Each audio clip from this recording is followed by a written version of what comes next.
Paz do Senhor, meus irmãos. Nós fazemos parte da igreja militante que nunca para de lutar. Amém? Glória a Deus.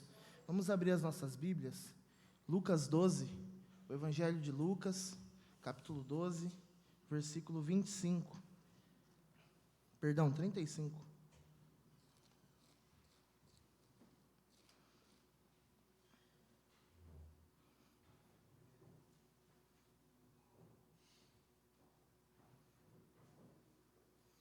Lucas 12, 35.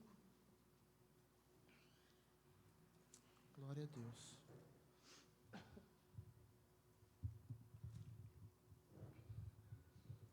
Diz assim a palavra do Senhor: estejam cingidos os vossos lombos e acesas as vossas candeias. Sede vós semelhante aos homens que esperam o seu Senhor, quando houver de voltar às bodas, para que quando vier e bater logo possam abrir-lhe. Bem-aventurados aqueles servos, os quais, quando o Senhor vier, achar vigiando. Em verdade vos digo que se vestirá e os fará sentar à mesa, e chegando se os servirá. Se vier na segunda vigília, ou se vier na terceira vigília, e os achar assim, bem-aventurados são os tais servos. Amém? Pode se assentar, glorificando o nome do Senhor nessa noite. É muito interessante porque esses 4 versículos que nós lemos, eles só são encontrados no Evangelho de Lucas. Não estão registrados em nenhum outro evangelho. Jesus está aqui usando uma parábola para ensinar uma verdade espiritual ao povo que o estava ouvindo e também a nós. Jesus usava muitas parábolas para levar as pessoas do conhecido ao desconhecido. Por exemplo, algo muito conhecido da época era a agricultura. Por isso que Jesus usava, e a gente vai ver muitas parábolas de Jesus falando sobre semente, sobre árvore, sobre videira. Ele buscava algo que as pessoas conheciam e levavam a algo que elas desconheciam, que era o reino de Deus. Então, o que Jesus queria ensinar aqui, usando essa pequena figura, essa pequena parábola de cingindo os vossos lombos e acesas as vossas candeias, e já nós tomando os outros 3 versículos que nós lemos, Jesus está falando sobre a sua segunda vinda, a volta dele, que acontecerá com poder e grande glória. E é por isso que nós participamos da Santa Ceia, como hoje de manhã, apesar de que hoje nós não podemos estar aqui, mas é por isso que nós participamos da Santa Ceia. São muitos os motivos de nós participarmos do corpo e do sangue do Senhor. Pode ser que nós estejamos aqui, e talvez, às vezes, a gente até esqueça o porquê nós participamos da Santa Ceia. Às vezes, por muitas vezes, a gente já entra no automático e acaba cumprindo como um ritual religioso. Mas, na verdade, o ato da Santa Ceia, ele traz muitas verdades espirituais para nós. Traz o ato de nós termos comunhão com Cristo, sentarmos à mesa com Ele, nos faz lembrar do seu sacrifício.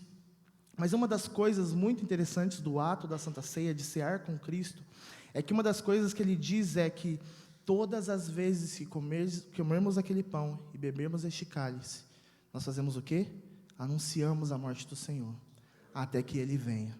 Então, todas as vezes que nós nos sentamos à mesa, como hoje pela manhã, para cear, para participar deste banquete espiritual, nós estamos anunciando e a nossa alma está gritando: Maranata, ora vem, Senhor Jesus. E essa segunda vinda de Cristo já não é como a primeira. Na primeira, Ele veio como um servo humilde, que foi transpassado, humilhado e morto. Mas agora, nessa segunda vinda, Cristo vem com sua veste comprida, cingido com um cinto de ouro, os cabelos brancos como a neve, os pés como latão reluzente, sua voz como de muitas águas, da sua boca sai uma espada de 2 fios, o rosto seu é como um sol resplandente, e os seus olhos são como chama de fogo. Nós não esperamos um Cristo derrotado, nós esperamos um Cristo que venceu. E João, quando tem essa visão, ele registra: e eu caí aos pés dele como morto, mas ele colocou sobre mim a sua destra e disse: não temas, eu sou o primeiro e o último, o que vivo e fui morto, mas estou vivo para todo sempre. Se nós não estamos vivendo, irmãos, para esse encontro, Se o nosso maior anseio não é nos encontrarmos com este Cristo, nós estamos vivendo o Evangelho de uma forma equivocada. O maior anseio do crente, o maior desejo do cristão, deve ser ter essa visão que João teve na ilha de Patmos, de se encontrar com o nosso Mestre. E nós devemos entender que o tempo que nós estamos vivendo agora está nos evidenciando que cada vez mais está próxima a vinda de Jesus. E quanto mais as coisas pioram, quanto mais más notícias nós escutamos, quanto mais corrupção, quanto menos amor, mais perto está Cristo de nós. O que talvez soa como uma notícia para o mundo, para nós soa como boas novas. Pode ser que o mundo esteja totalmente corrompido e destruído, mas o nosso lugar não é aqui. Nós não somos deste lugar, nós somos cidadãos celestiais. E esse era o diferencial da igreja primitiva. Eles viviam como se Jesus pudesse voltar a qualquer momento. E a vinda do Senhor Jesus está cada vez mais próxima. E a convicção que cada vez mais vem em meu coração é que ela será precedida por um grande avivamento. E esse avivamento acontecerá ao redor do mundo, com jovens, adolescentes, crianças, adultos, anciãos, todos quantos estiverem dispostos e preparados para receber este grande avivamento, que também trará uma grande colheita. E, meus irmãos, as promessas e profecias que estão sobre a nossa nação são imensas. Eu vi um vídeo essa semana do pastor Luiz Hermínio, e ele fez um estudo de todas as profecias que o Brasil recebeu desde os anos 90, até o ano de 2022. E quantas são as promessas, quantas são as profecias que Deus tem dado a respeito de nossa nação. Uma coisa, nós, a igreja do Senhor, devemos estar certos: Deus está olhando para a nossa nação. Deus tem algo com o Brasil. Isso é certo, meus irmãos. Nós não podemos ter medo. E da nossa nação, na nossa nação acontecerá um grande avivamento, grande poder de Deus. O Brasil será um celeiro de missionários. É isso que nós cremos. Grandes são as promessas do Senhor para nós. E nós devemos querer viver este grande avivamento, porque Cristo está próximo. Mas nós, para vivermos este grande avivamento, precisamos estar como Cristo nos orientou: vestes cingidas e candeias acesas, aguardando ansiosamente a sua chegada. O tempo agora é o tempo de preparo para o encontro com o noivo. Precisamos viver pensando mais na eternidade e menos aqui na terra. Se pegarmos uns versículos antes da passagem que lemos, vamos ver Jesus dizendo: buscai antes o reino de Deus. E no versículo 33 ele diz: fazei para vós bolsas que não se envelheçam, tesouro nos céus que nunca acabe, aonde não chega ladrão e a traça não corrói, porque onde estiver o seu tesouro, ali também estará o vosso coração. E a pergunta que fica para nós nessa noite é: onde está o nosso coração? Que quando o Senhor Jesus voltar, e é logo, Ele encontre o nosso coração nas coisas celestiais. Ele encontre os nossos corações nas coisas do alto e não nas coisas de baixo. Que quando Ele voltar e Ele nos encontrar, Ele nos encontre no centro da sua vontade. Não é pecado, não é errado ter planos para essa vida. Errado é esquecer que existe uma vida superior preparada para nós. Errado é colocar os planos daqui acima dos planos eternos. No princípio criou Deus o céu e a terra. E esse é um princípio que fica até hoje. Primeiro o céu, depois a terra. Buscai antes o reino de Deus. É primeiro o céu, depois a terra.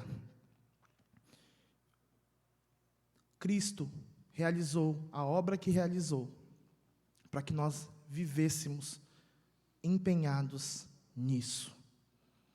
E eu volto a dizer isso, talvez eu digo isso muitas vezes, mas eu não vou deixar de dizer. O Evangelho não é minha religião de fim de semana. O Evangelho não é uma religião que eu coloco a minha roupa de crente e me visto, e me sento e volto para viver a minha vida. O Evangelho, Cristo, exige tudo de nós, porque Ele não deu menos que tudo dele para nós. Tudo que é necessário, quanto à vida espiritual, quanto à vida material, quanto à vida emocional, nós encontramos na pessoa de Cristo Jesus. Cristo Jesus é suficiente. O Evangelho não é Cristo e mais nada. O Evangelho não é Cristo mais obras. O Evangelho não é Cristo mais nada. O Evangelho é Cristo e ponto final. Cristo é a mensagem do Evangelho. E é por Ele que nós esperamos. E Jesus nos ensina como aguardar a sua vinda. Nós lemos aqui no primeiro versículo, 35, no versículo 35. Nós devemos aguardar a sua vinda com os lombos cingidos e as candeias acesas.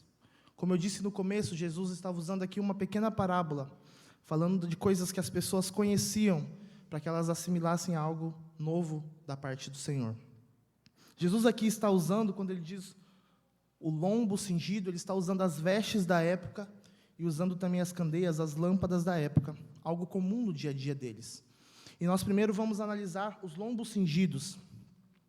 As vestes orientais, elas eram muito longas, pesadas, e podiam impedir tanto o caminhar como o trabalho de quem as usava. Então, elas podiam se tornar um empecilho no dia a dia, um obstáculo para que eles cumprissem as tarefas e funções que eles tinham. Eram vestes difíceis de se mover. Então, surge uma solução. Qual é a solução que eles tomam? Eles cingiam os seus lombos. O que era isso? Amarravam as vestes com um cinto acima da cintura. E aí eles conseguiam ter liberdade para os seus movimentos, dos pés e pernas, e assim estavam prontos a qualquer momento. O que Cristo quer dizer, então, que para a volta dele nós precisamos estar com lombos cingidos, já que nós não usamos mais essas roupas? Assim, nós, da mesma forma, precisamos eliminar de nossas vidas todas as coisas que são obstáculos e barreiras para que nós caminhemos e trabalhemos para o Senhor. Quais são as coisas, então, que talvez elas podem ser pequenas, mas que se tornam obstáculos na minha vida, para que eu espere a volta do Senhor? E com isso eu me lembro de um episódio que aconteceu em janeiro desse ano. Nós fizemos uma viagem para descansar. No último dia da viagem, nós encontramos o Ricardo lá na casa dele. Tivemos um tempo de comunhão. E aí, no caminho de volta, eu vou seguindo a Marcinha, dirigindo. E o que acontece, Ricardo? O limpador do para-brisa parou de funcionar. Bem no último dia da viagem. E não tinha chovido nem um dia da viagem. E adivinhe qual dia choveu? No último dia, quando o limpador do para-brisa parou de funcionar. E aí, a gente vai assim mesmo, tem que ir, está tarde já, a gente tem que ir, já acabou a estadia na casa que a gente estava, a gente tem que voltar. E fomos. E seguir a Marcinha, que era algo tão simples no começo, apesar de que ela corre bastante. Mas é algo simples, porque eu também gosto de pisar, então estava tranquilo. E o carro estava funcionando normalmente, mas uma coisinha tão pequena, o limpador do para-brisa, como dificultou. Eu segui a Marcinha. E enquanto eu dirigia, Deus começou a falar comigo. E falava, Rafael, me seguir é tão prazeroso, é tão fácil. Porque para quem ama Deus, o apóstolo João diz que os mandamentos dele não são pesados. É difícil para quem não ama Deus. Os mandamentos dele não são pesados. Me seguir é tão fácil, pode estar tudo funcionando bem, mas às vezes tem coisinhas tão pequenas que atrapalham você me seguir, que atrapalham que nós sigamos a Cristo. Então, quando nós estamos falando aqui de cingir os lombos, estamos falando de eliminar barreiras e obstáculos na nossa caminhada com Cristo, meus irmãos. Pode parecer que não tem nada a ver, pode parecer que é coisa pequena, pode parecer que todo mundo faz. Mas como diz a nossa mãe, você não é todo mundo. Nós, como filhos e filhas de Deus, tem coisas que eles podem, mas nós não podemos. Mas é normal, é lícito, mas não convém. É ok, mas não é para mim. É como Deus chega para os levitas, e aí Deus começa a repartir a terra para todas as tribos, e os levitas aqui, ó. E aí, vocês não vão receber terra nenhuma. Mas espera aí, todo mundo recebeu. Não, sua herança será o Senhor. Como pode parecer desvantajoso a nossa herança ser o Senhor às vezes, né?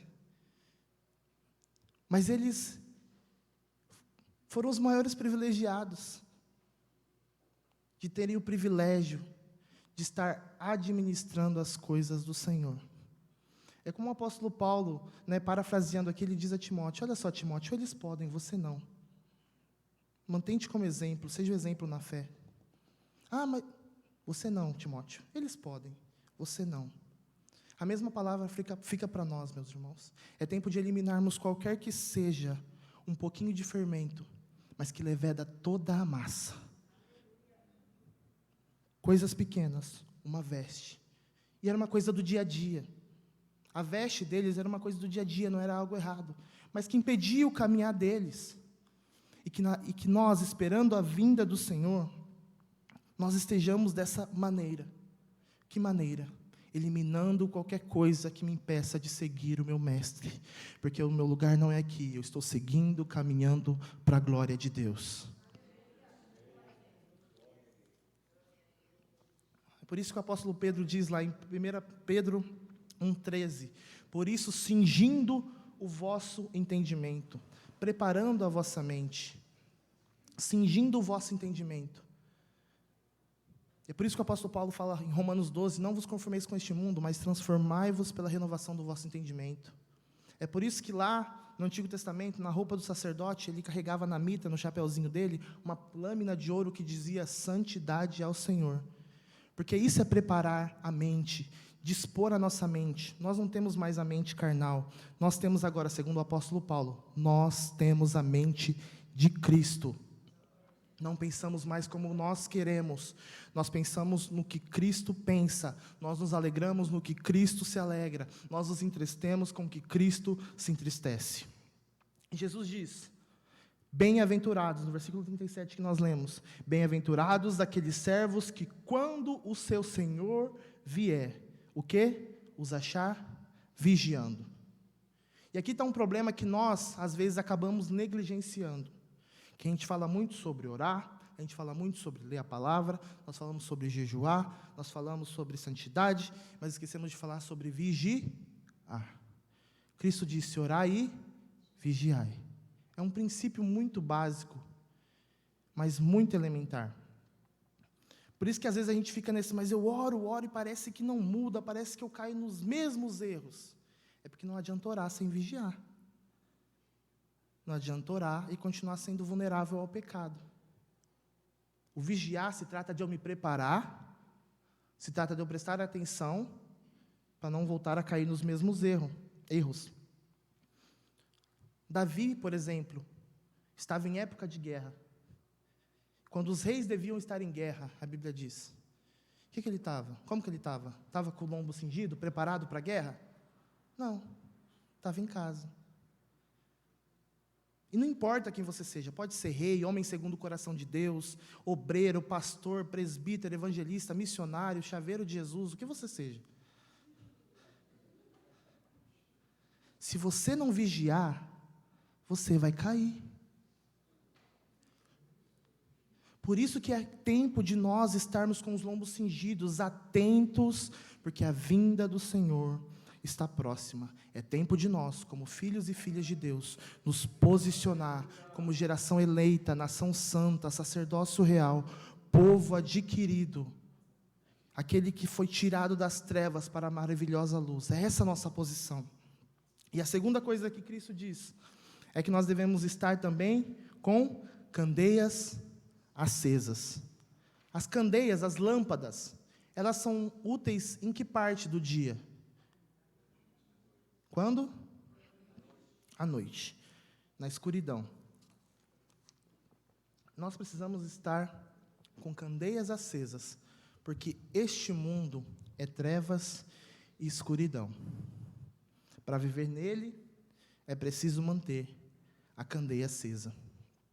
Enquanto Jesus não volta, trazendo esse lindo amanhecer, nós precisamos estar com as nossas candeias acesas, com a chama que Cristo acendeu em nós. Jesus diz em Mateus 5, ninguém acende uma candeia e a coloca debaixo de uma vasilha. Mas não, coloca ela num lugar apropriado para que ilumine a outros. Da mesma forma, Cristo acendeu um fogo em nossos corações, para que possamos ser luz na escuridão. O que Ele está te dando, o que Cristo tem te dado, é para que nós possamos ser luz por onde passarmos, e que vejam as nossas boas obras, segundo Mateus 5,16, e glorifiquem ao nosso Pai que está nos céus.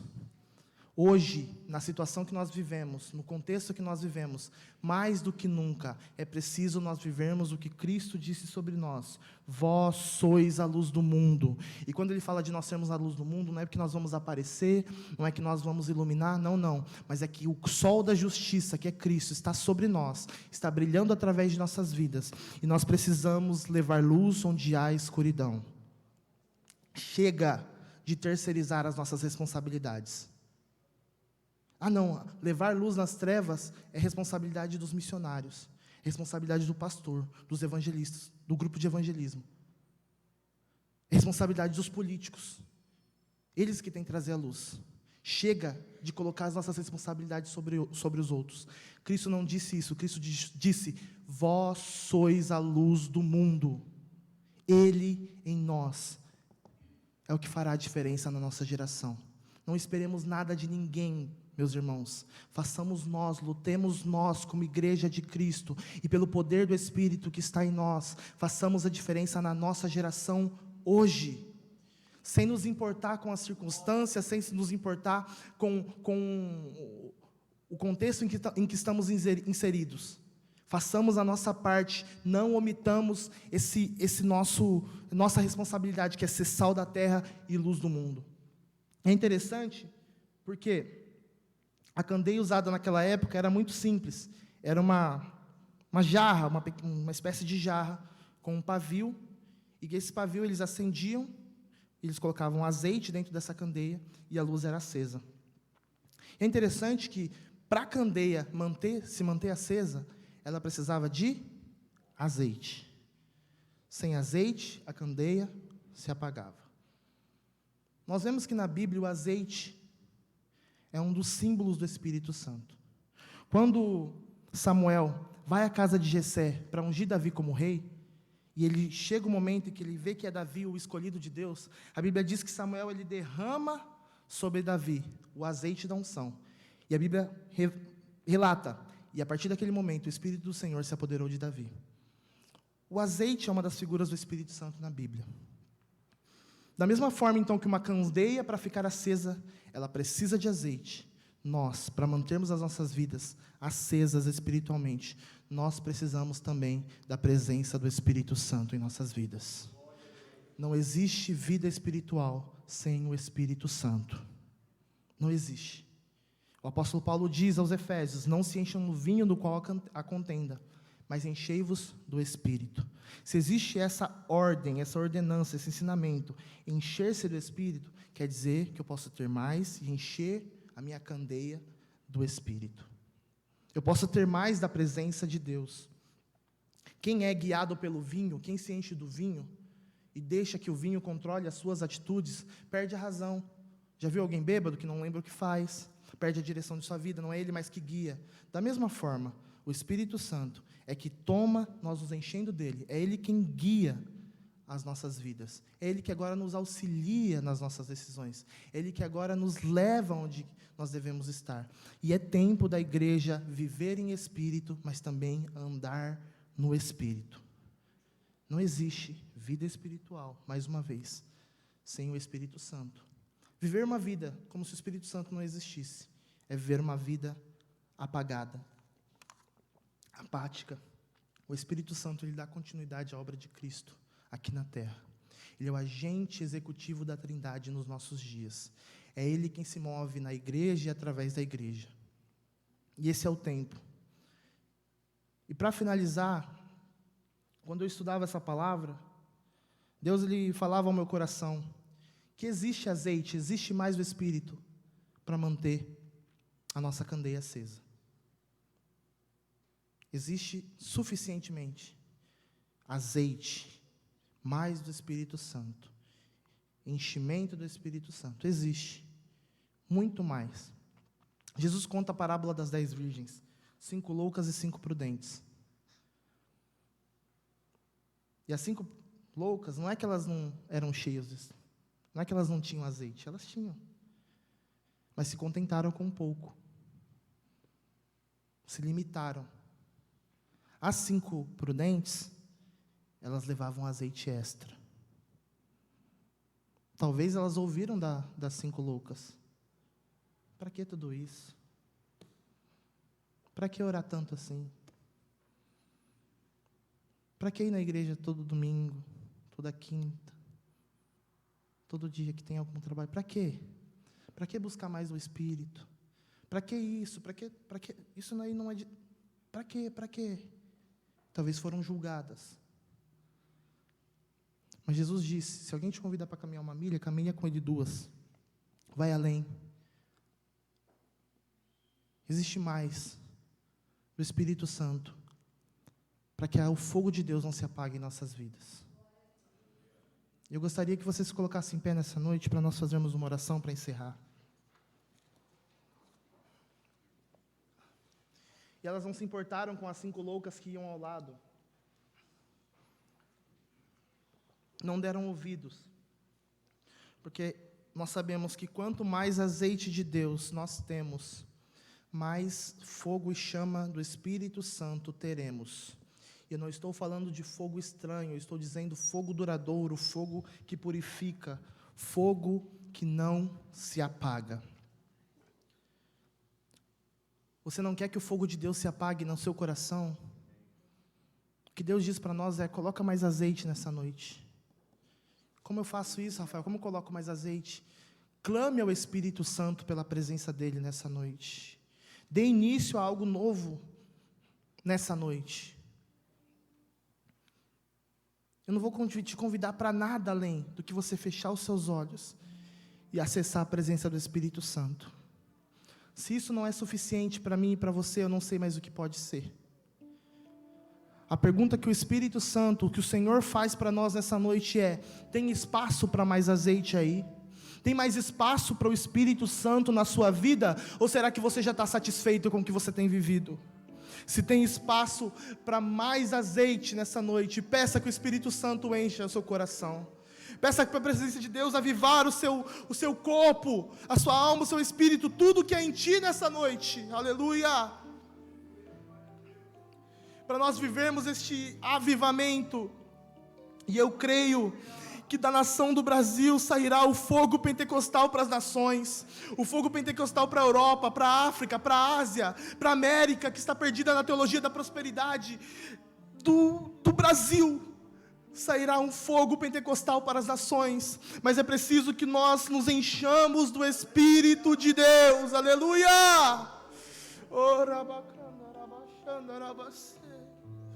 Permita que o Espírito Santo encha a sua vida. Se você ainda não é batizado com o Espírito Santo, por que não hoje dizer: Espírito Santo, batiza-me com fogo? Nós ainda, Assembleia de Deus, somos pentecostais, cremos nos dons espirituais, cremos no poder do Espírito, cremos que nós devemos caminhar com candeias acesas. Seja cheio do Espírito Santo nessa noite. É tempo de nós nos esvaziarmos das coisas deste mundo e nos enchermos do Espírito Santo. Jesus vem sim, mas Ele já está em nosso meio através da presença do Espírito Santo.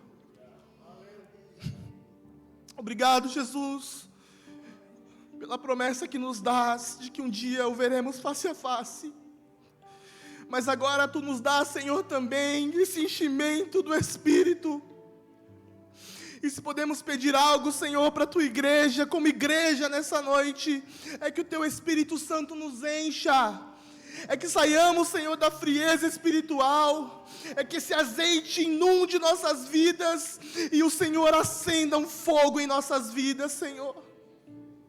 Espírito de Deus, Tu és bem-vindo nesta casa. Esta igreja é Tua. Tu és, Espírito Santo. Desperta-nos, Senhor, para viver a Tua vontade. Oh, Senhor, nós queremos ser, Senhor, uma igreja avivada, uma igreja, Senhor, viva no Espírito, não apenas que tem nome de que vive, Senhor, nós queremos viver em Ti, viver no Teu Espírito, em nome de Jesus. Vem incomodando os nossos corações, Senhor. Vem enchendo-nos, Senhor, desde a planta de nossos pés. Vem, Senhor, com o Teu Espírito tocando, renovando, Espírito Santo, os que precisam ser renovados. Aqueles que falam em línguas e que já falavam em línguas, mas não falam mais. Renova, Senhor, com o Teu Espírito. Quem deseja nessa noite ser batizado com o Espírito Santo, vem, Senhor, com o Teu Espírito. Jesus, e batiza para a glória do Teu nome. Ah, Senhor, que haja um avivamento em nosso meio. Esse avivamento, ele desperta perdão. Esse avivamento, ele desperta salvação.